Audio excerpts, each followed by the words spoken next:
Hi, I'm Dr. Timothy Phelan, and I'm going to attempt to run my first 100-mile trail race. I'm an obstetrician, and I've been delivering babies here in the Sacramento area for over 25 years. And what I know is that life is very precious. And I see that every day. And I have a love of running long distances. So over the last few years, I'm combining my love of running long distances with trying to raise money for the Sacramento Life Center. It's a great organization that helps lots of women and babies. And I've done a couple smaller races for them to raise money. And this year I decided to go up to a different level and attempt to run 100 miles. This will probably take me about 30 hours to complete.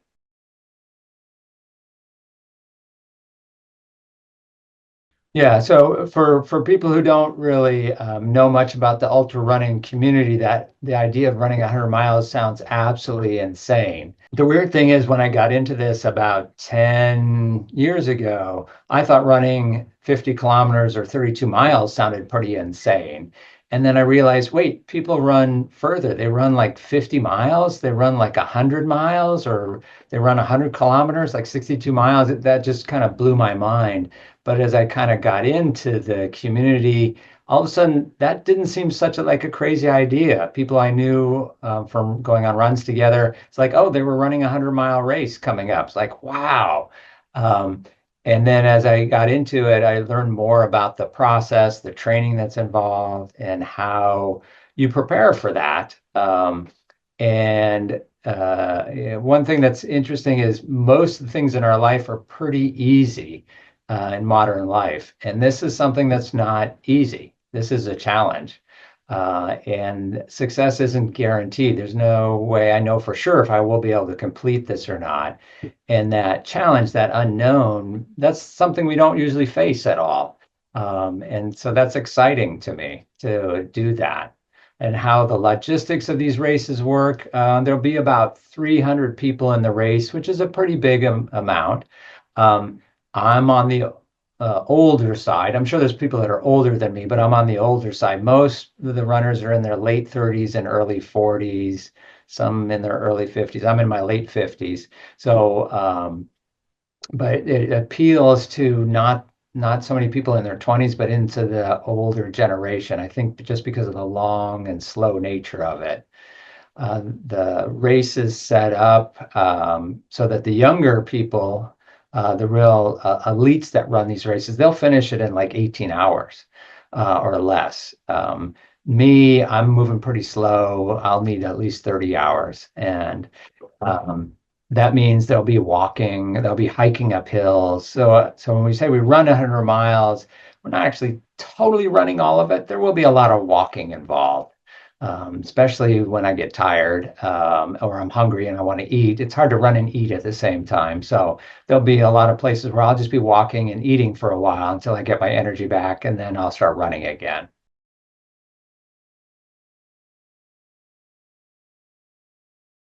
So in terms of these races, the clock's always running. People can take time, and there are stories of people who are running really, really hard and they just got so tired that they stopped somewhere and they took like a 1 hour nap and then got up and then started running again. I don't see that as being very practical because that would be 1 hour where I'm not moving. Um, and since some of this, the terrain is very challenging, when we look at it to finish it in 30 hours, that means I have to average about 18 minutes per mile, which that's as a walking pace, that's not too bad. But some of the places where we're going, you're not walking 18 minutes per mile. You're hiking as fast as you can, and you're doing, 30 minutes per mile because it's so steep. So if you look at the average, you think, oh, this sounds totally doable. I'll just keep walking. It's like, no, you got to have to run some places. Um, and that's kind of how to figure out how much time to go slow, to pace yourself. That's part of the challenge of this. And then also, obviously, you need to eat and drink and being able to figure out what sits well on your stomach, what doesn't sit well, how much should I drink. In terms of our bodies, we have about 2 to 4 hours of energy in our bodies just to keep going. But after that, you really slow down because then you're relying on your fat stores. And then you can't move very fast if you're just relying on your fat stores.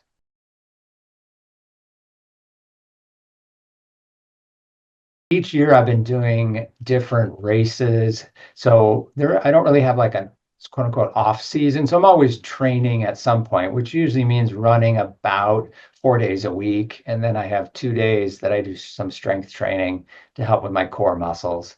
Um, and in terms of building up for this, I did I always do the California International Marathon in December. So I always do that race. I've been doing that one since 2013 every year, and it's only like 26 miles. So to me, that's like, oh, that's not so bad. That's only like 3 hours and 45 minutes of running. I can do that. And then starting in January, I start building up to whatever races I have in the spring. So I did like a 50-kilometer race in February, and then in March I did a 50-mile race. And so getting ready for those. On the weekends, I go out for a 20 to 26-mile run. You're right. Yeah. So I do that a few weekends in a row, and that kind of gets me ready for it. The hard part is, for me, never having done this distance, I don't know what it'll be like once I get past 60 something miles because I've never really gone that far in a single bout of running. Um, It'll be interesting to see what my body does or doesn't do. See what where my mind goes.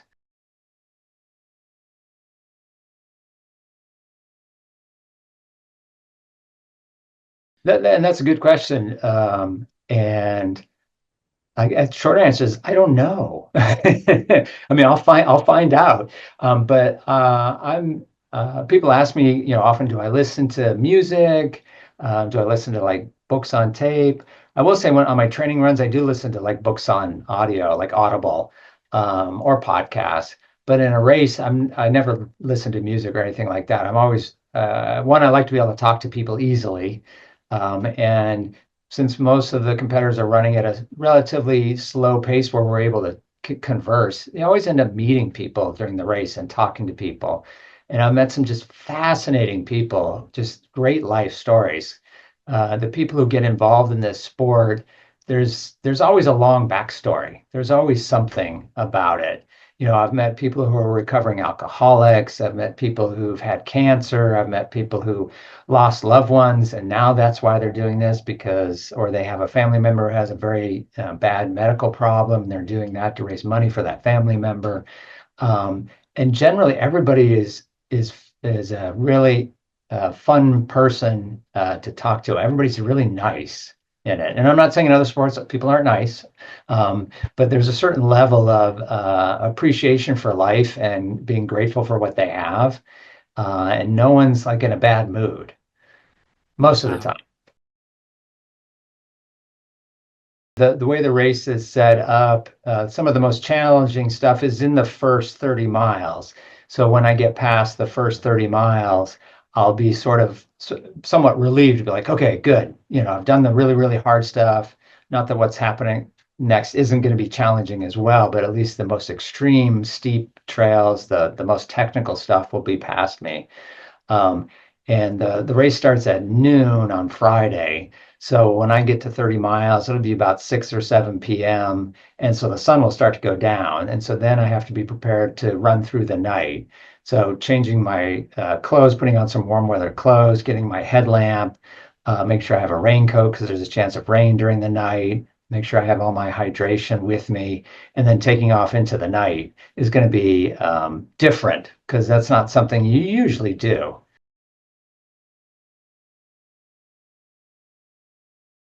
People ask me about being awake, for 30 hours straight. And even my mom's like, I'm worried that you'll be awake and you'll start to hallucinate. And I was like, Mom, you do know that I'm an obstetrician.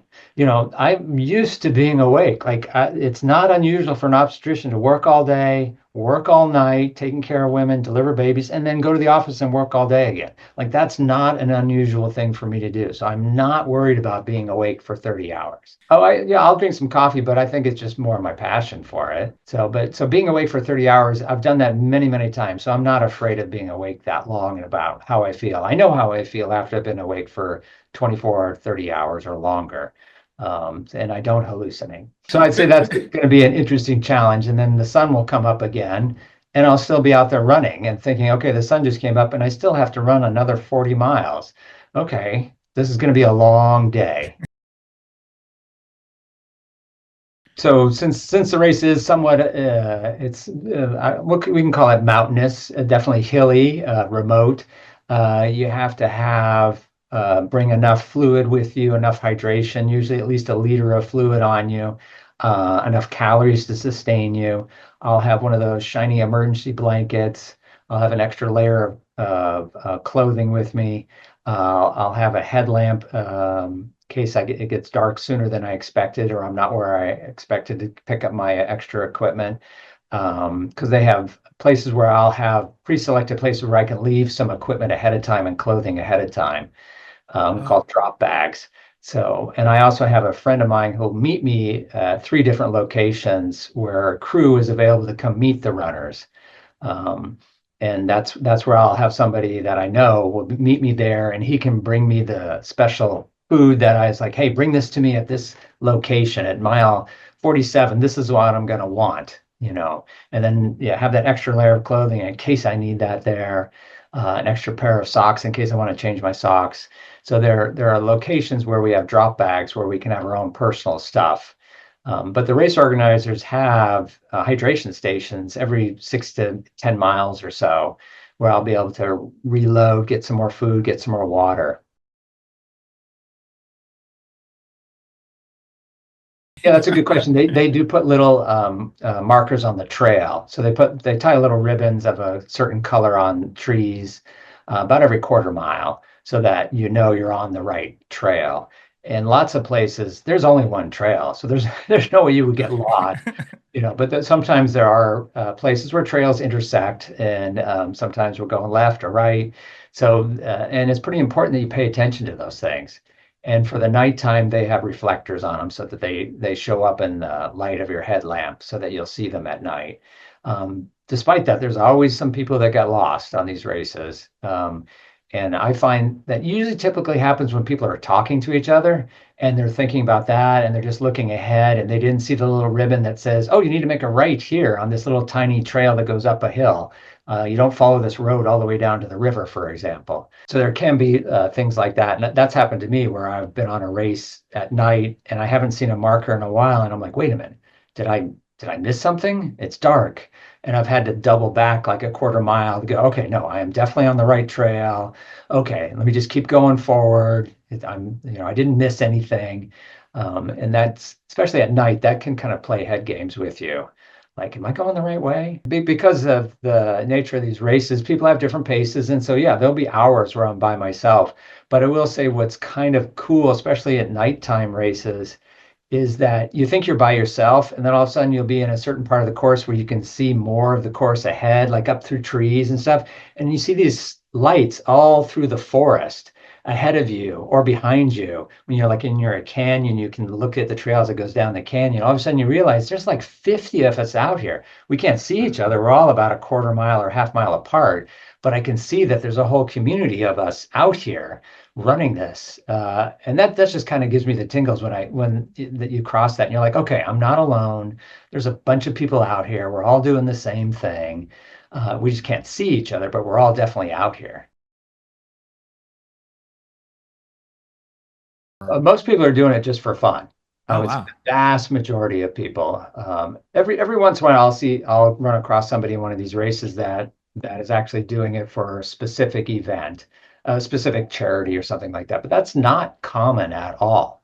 Most of the runners, we're all doing this for a personal challenge, just because we think this is fun. The other kind of exciting thing that's the reason people do it is because they're part of a worldwide organization of events and people can gain points towards entering into lotteries to get into other kind of races in great locations. And so a lot of people use these races as a way to travel and see the world and meet people. I was fortunate that because I ran a shorter distance, ran the 62-mile race, I guess 3 years ago now, I got enough points to enter into a race in France. Um, and that race started actually in Switzerland and it finished in France. And it was a 35-mile race through the Alps. And it was absolutely stunning. And I mean, and all the fans there, the people there were so supportive. And it was just such a great experience because everybody was so excited. All the runners, all the fans, and there's tons of people who watch these races in these little alpine villages. Everybody comes out of the village for the race. And I brought with me a bunch of little tiny California flag lapel pins that I had in my vest pocket in my running vest. And so when I'd come across like a bunch of little kids, I would hand out these little California flags, and they thought it was the coolest thing, because they see tons of people running by. In that race there was over 1,000 people, and I was the one that gave them the little flag, and they would like cheer, and then my name was on my bib, so they would start cheering my name in either French or yeah, most of them are speak French there. And it was just really kind of fun. It's like all of a sudden I had my own little fan club. Everybody's like, "Go, Tim, go! Allez, allez!" you know.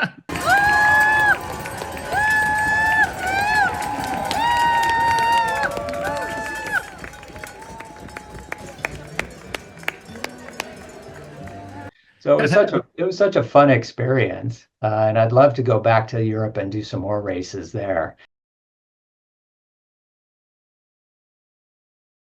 Yeah, so this race will bring in people from all over the world. When I ran it 2 years ago, I met this guy from France, and he's actually out here again running the race again. But people make connections, with these races from all over the world. And so to having a bunch of people come to Northern California and they get to see how great this area is and participate in this race is a lot of fun. The other thing is this race is a qualifier for the Western States 100-mile race, and that's the one of the I think it's probably the oldest ultra race in the United States, and that starts up at Palisades and Tahoe and it finishes in Auburn. And that's the one that most, when people think of ultra running, that's the one they hear the most about. And that's a very exclusive race that's very hard to get into. But this race that I'm doing is a qualifier for it. So people who finish it in under 35 hours, they can enter the lottery to join try to get into the Western States 100-mile race. Since I've been an obstetrician, people ask me like, why do you do that? Aren't you tired of being up in the middle of the night and you've been doing it for so long? And it is such a thrill to be there when a new baby shows up, to be at the point where birth happens. I still get a kick out of it. I don't care if it's 1:30, 2:30 in the morning. I don't mind getting out of bed for that. And I've done that for such a long time. And the Life Center also values life. And so, I mean, who can argue against that? And what I like about the Life Center, it really gives women choices about their options. Because so many women, when they find out they're pregnant, especially if they're not in a very good financial situation, they feel painted into a corner. And the Life Center is there to give somebody a hand, saying, "Hey, we'll help you with these things. We will, let's get you in. Let's do an early ultrasound. Let's make sure your pregnancy is normal. Here's how we can get you connected with care providers. Here's how we can help you with when the baby's born with formula or baby clothes or diapers. Here's a supporting group that's going to say, hey, if you want to, have this baby, let's help you do that if that's what your goal is."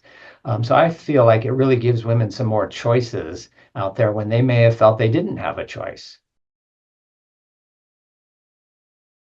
Hoping to raise $20,000 to help the Life Center. In the past, with some of the smaller races, I started like 5,000 and then I went up to 10,000. And on those ones, we always reached our goal. So it would be fantastic if we could reach the goal of $20,000. Because I just think about the ripple effect. We do this help some woman who has a baby. That baby's born, you have no idea what that child will accomplish in their lifetime.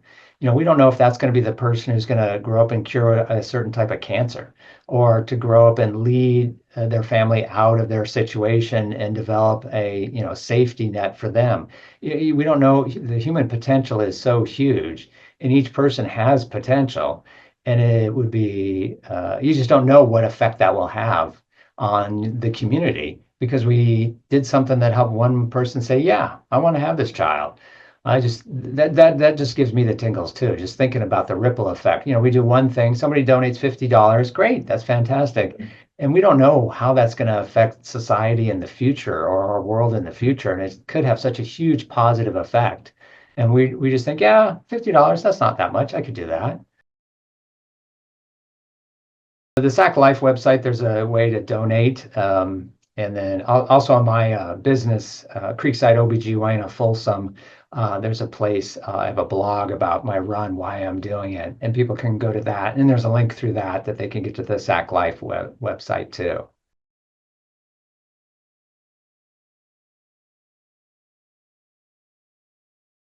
Should be a lot of fun, and life is full of challenges, and if you don't challenge yourself, then life will pick challenges for you. I'd rather pick my own challenges.